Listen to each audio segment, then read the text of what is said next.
Stephen A. You've been very outspoken on the subject. What's your reaction? Well, I'm not sad. I'm relieved for the city of Los Angeles. I'm relieved for Los Angeles Rams fans everywhere. And I stand by that. I want to modify something. You know, in the tease leading into the show, I didn't know what Mike were going to ask me, and they asked me about Mike and about Jeff Fisher's firing. And I joked around a little bit about it, and then, you know, I caught myself because obviously the man's lost his job. There's nothing that's funny about it.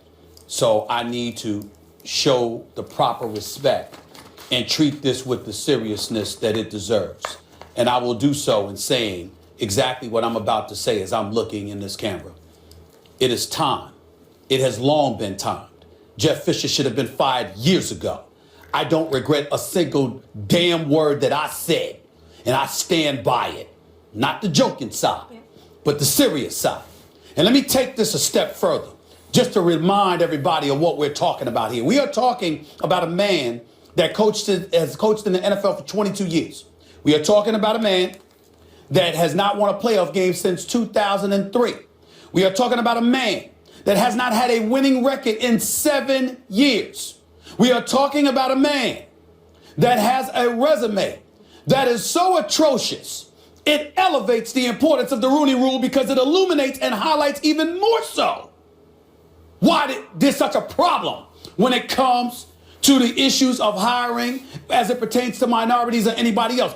Jeff Fisher is so bad, white folks should complain about Jeff Fisher having a job. That's how bad it is, okay? Because there are white candidates. Forget all the stuff about, forget blacks, forget Hispanics, forget minorities, forget everybody. Let's talk about white America. White America should have a problem with the fact that Jeff Fisher kept his job for this long. And here is why.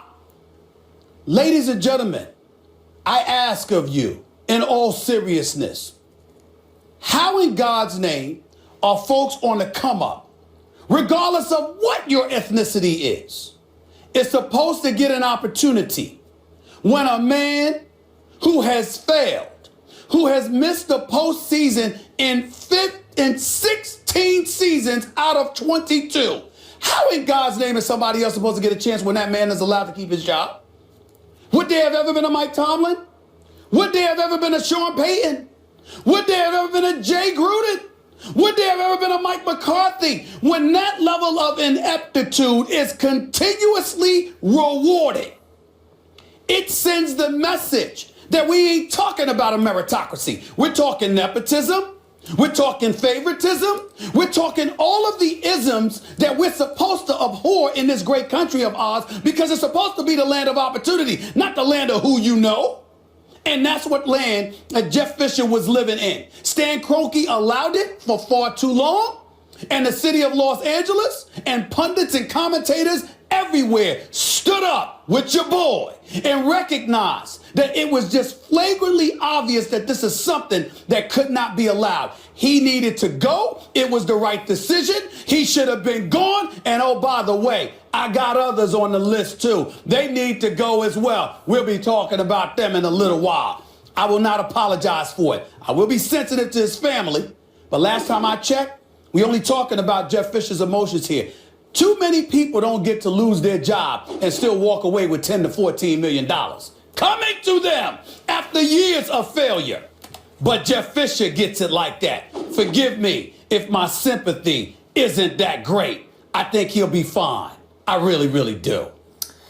You know, I'm surprised that more people haven't had a Barzini moment about this, Stephen A. Smith. Remember from The Godfather Part 1? Yes. Tattaglia could have never outfought Santino, but it wasn't until this day that I realized it was Barzini all along. Yep. Everyone's pointing at Jeff Fisher. I think there's a good reason that goes beyond a good old boys network why he was kept around. You know, a fish rots from the head down. And the Rams, at this moment, are a bad franchise. And they've been a bad franchise for a while. You know, Les Snead and Jeff Fisher kind of came in as a pair, more or less. And what's Les Snead done as the GM? How are those drafts gone? How many top draft picks can you whiff on? Yeah, of course you can point to some that worked out. Every team has some that worked out. But they've missed on a lot. This has been a bad team for a long time. And as long as Jeff Fisher's around, Les Snead doesn't have to take the heat, right? because the coach is there. I think he probably wanted Jeff Fisher around as long as possible. And what about Stan Kroenke? Look at this. Here's some stats on the Rams franchise. No winning seasons since the first term of George W. Bush. Think about that for a second. 5-season stretch. They went 15-65. That is the worst in league history. 15-65. And these two, Snead and Fisher, were signed to extensions before the season began. So you can point to Jeff Fisher, but what about the guy above him, Les Snead? What about the guy above him, Stan Kroenke, who's a brilliant businessman, obviously, but that's a poorly run franchise. What other franchises does Stan Kroenke have a stake in? The Colorado Avalanche, the Denver Nuggets, and apparently the Arsenal Football Club in England. You know what they have in common? Not being run extremely well. None of them very good. None of them relevant. So what issue is it really?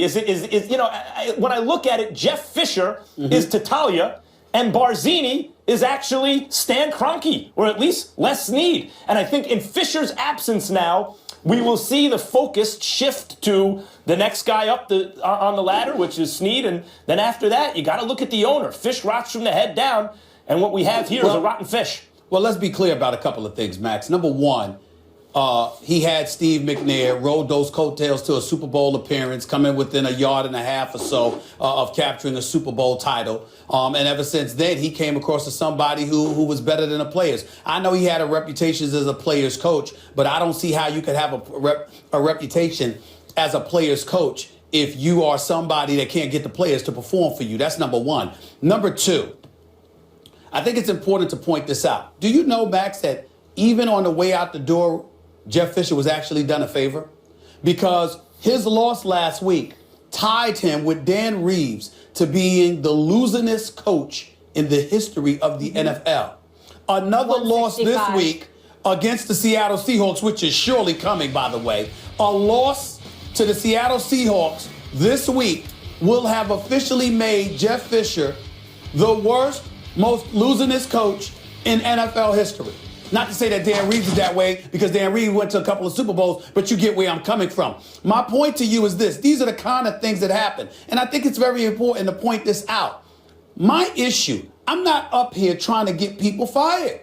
My point is that if you are in a results-oriented business and you don't produce results, how many people get the opportunities you have? If we can't be it's fair. Not personal. Exactly. I don't know the man. Well, actually, Stephen A., let me turn that around for you for a second. Sure. It's not that you're up there trying to get someone fired. It's that you're up there trying to get someone hired, a more deserving candidate. And when someone doesn't get fired, when it's not meritocratic, when it's inefficient that way, it denies opportunity to candidates who've earned it. And you brought up, well, white people should be for the Jeff Fisher firing. Yeah, I think, football fans want their team to win. Period. And if the coach is black or white, and unless you have real issues, those are things you got to work out yourself if you do. Listen.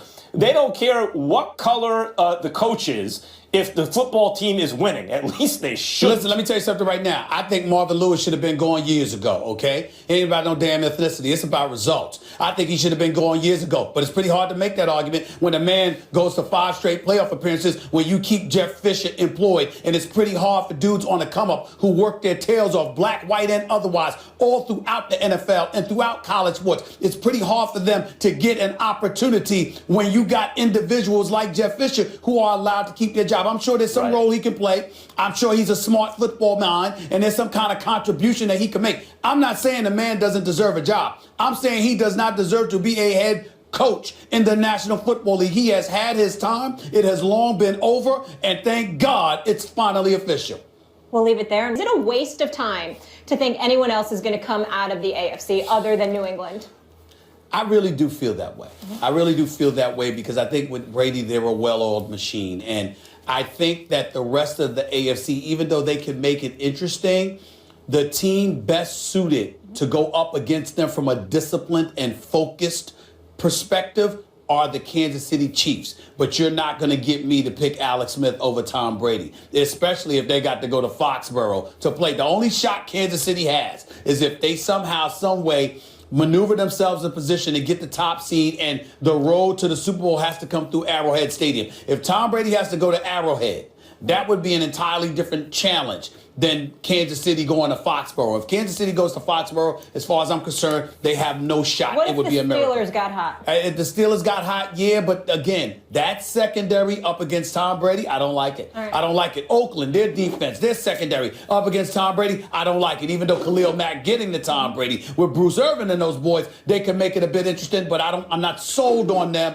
particularly after I watched them perform against the Kansas City Chiefs this last week. And then, of course, don't get me started with anybody from the AFC South. I won't even consider it. And so when you look at it from that perspective, that's how we get to that conclusion.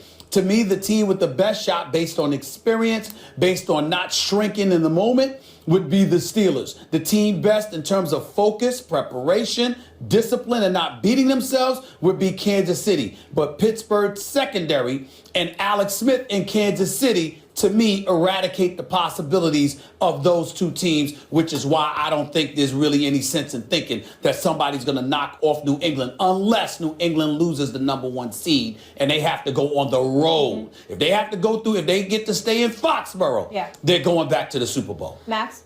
I picked New England to get back to the Super Bowl this year and face Seattle, who I thought would win the Super Bowl, and I'm still not moved off that prediction, although Seattle's struggling. So that means I think the Patriots are still likely to come out of the AFC, but that's different than saying no one else has a shot. They're favorites, but they shouldn't be prohibitive favorites. If you look at Kansas City, if you look at Oakland, and the puncher's chance that Derek Carr gives that offense late in games. Look at last night's game. On the road, the Ravens had a chance in the fourth quarter, and if not for one inexplicably sluggish series, right, of downs where it was just slow moving and one blown coverage, maybe they win on the road against the Patriots. Now, it's a lot of ifs, I understand that, but they were very much in that game in the fourth quarter, and I don't look at Baltimore as world beaters. So, yes, the Patriots should be favored to come out of the AFC, as I predicted they would before the season started, but based on what I'm seeing right now and based on the quality of the other teams and the specific attributes of the other teams, Stephen A., you mentioned at Arrowhead how difficult the Chiefs are there. But again, the Raiders, even though I think it's a year too early, I think next year they might be Super Bowl favorites, depending on what they do to their defense in the offseason. But even right now, we have consistently seen the Raiders win games that they were really no better than the other team. But they have a special quarterback and an elite receiving core, and late in games it makes them extremely dangerous. Couple of things worth pointing out, Max. Number one, did you watch Brady yell at, I think it was Edelman last night when he ran the wrong route and what have you? I mean, this is accountability. This is leadership. This is what you would have liked to have seen from Dak when it came to Dez running those routes that he was running the other day. Let me be clear. The other point that I wanted to point out about Brady is this. Look, against an Eli Manning and against a Ray Lewis, I think Eli Manning's like a 1-6 or 1-7 in the postseason against those guys. Here's my issue. Where's that Ray Lewis? I understand that Eli Manning might be there, Big Ben, Derek Carr, for example, but where's that Ray Lewis to contend with? You know, I mean, I respect the hell out of Kansas City's defense, no doubt. Eric Berry Peters and the crew with Justin Houston, Tom Ali, and those boys. But at the same time, they ain't what Ray Lewis was.